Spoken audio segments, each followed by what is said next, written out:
vai tev šķiet normāli, kad ir 3 opcijas, nevis 2? Ir par, ir pret un atturās. Kā tu vari atturēties? Tātad tev nav sava viedokļa. Tātad tu nespēji nodefinēt savu vēlētāju viedokli. Zini, es vienmēr esmu vērtējis to atturos kā paldies, bet šoreiz nē.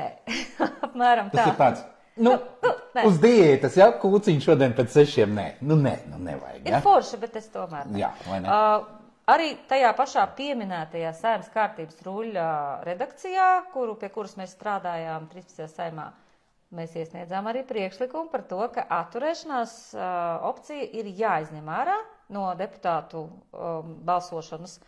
Pēc tam arī daži deputāti atkārtoja to 14. Saeimā neveiksmīgi, bet arī tāda mūsu priekšlikums bija atbalstīts Saeimas komisijā. Un tad tas Covid tiešām viss izjauc, jo mums būtu sanācis tiešām labs Saeimas kārtības rullis ar visiem uzlabojumiem. Vai Covid izjauca vai neizjauca, to rādīs laiks, bet katrā gadījumā šīs vēsmas, kad nevis mēs, bet Saeima nevēlās, lai viņai būtu kontrolas mehānisms, jau liecina ne par to labāko.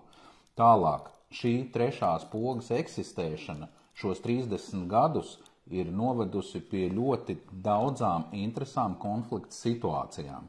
Manā skatījumā šī poga noteikti būtu jāņem ārā, viņa vienkārši nav vajadzīga. Ja tu nevari noformulēt savu viedokli, tad esi tik laipns un atstāji šīs telpas.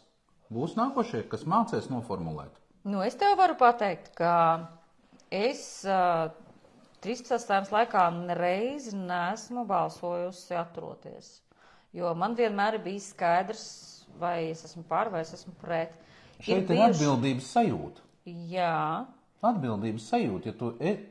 Ja tu pret savu darbu attiecies ar pilnu atbildību, tev ir vienmēr jā vai nē, un katru reizi tu vari pamatot. Šis atturās ir tāds, kad es neesmu iedziļinājies, negribu šodien nē, varbūt citreiz.